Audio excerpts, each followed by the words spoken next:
becoming a doula is really helping bring all my worlds together. And you can hear baby in the background. Hi, my name is Christina and I am becoming a doula.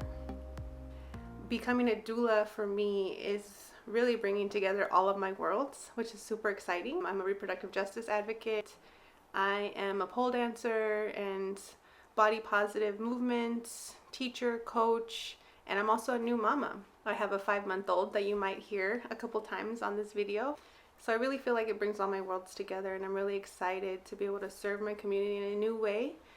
Becoming a new mama myself has really opened my eyes to a lot of the beautiful things that come with pregnancy and birth, but it's also really highlighted a lot of the disparities and problems that exist within the modern birth system. For the past few years, I've done a lot of research on really reconnecting with my body and really feeling whole and really like upping my fertility. And watched so many YouTube videos, podcasts, blogs, and a lot of great information that I really had to piece together. But what's really missing was diverse voices and experiences, folks sharing what it's like, folks who come from my background, who come from communities like I come from, Chicanos, Mexicanos, Latin American, Spanish speaking, immigrant families, folks that have dealt with poverty, folks that have relied on social services in order to, raise families.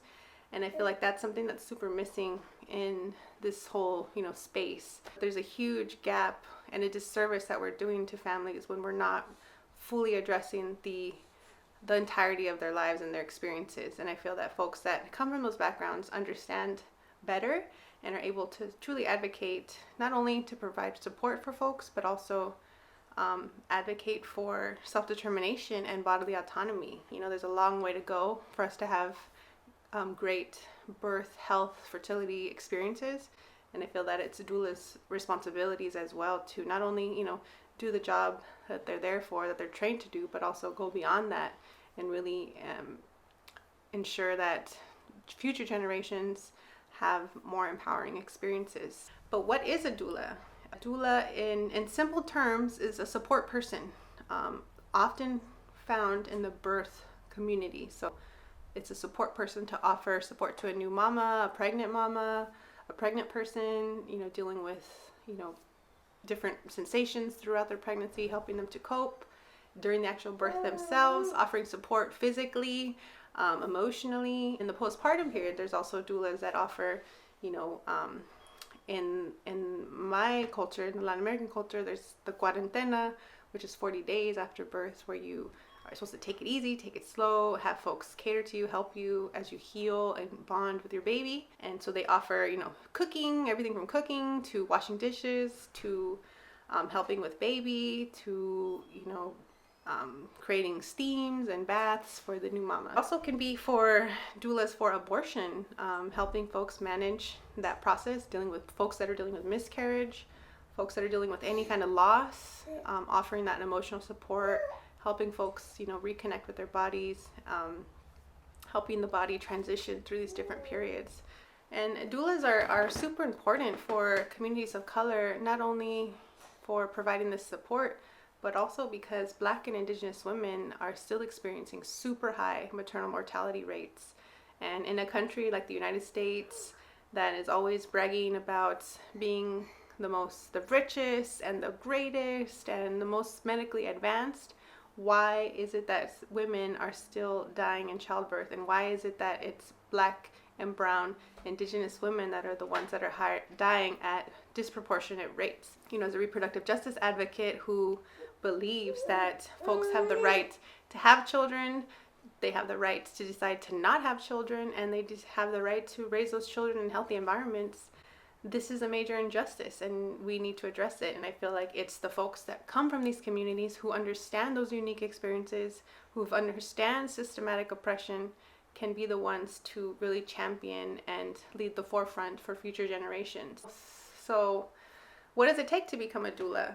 To become a doula, it's really centered around training.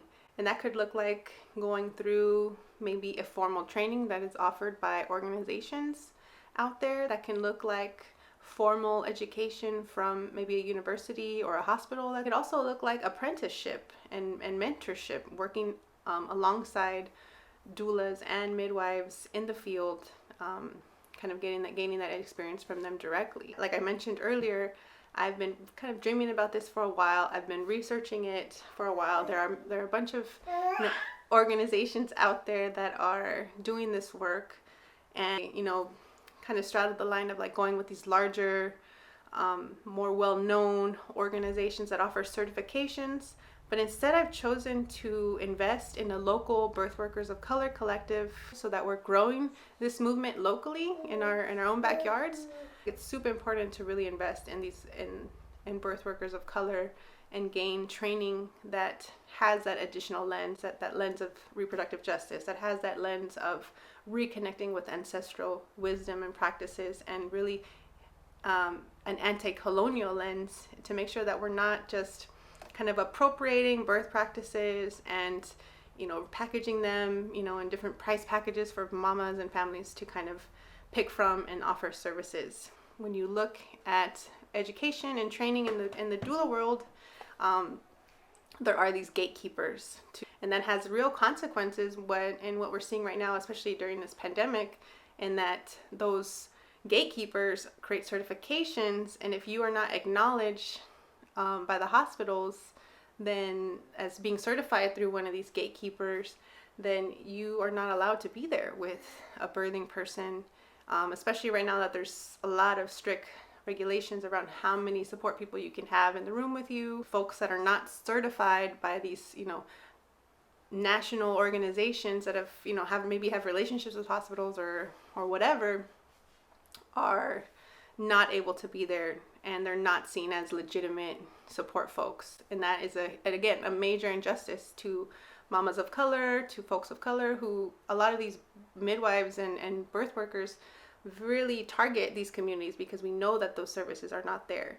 And now that we're adding this other layer of bureaucracy into this new space, it's a major disservice to our community. I wouldn't be able to do this training if we weren't in this situation. I have a new baby. I have a 5-month-old. I'm still adjusting myself and really learning how to manage a schedule with a newborn. And so this training is virtual, so I'm able to do it at home, have my baby right near me, have my family be able to support while I do this training online. So I'm super excited about that. I will be starting that training again with birth workers of color the first weekend of December. It's a 4-day training, all day, all virtual. If you're interested in learning more about it, you can go to their Instagram page and check out their work. And from there, you can see this whole world of birth workers, radical birth workers that are doing this work here in LA, California, the US, and beyond. So yes, if you're interested in learning more about my journey, if you have questions about anything I've shared, if you have any comments about things that I've shared, please let me know. Post them down below. Thank you very much. Let's see these disparities.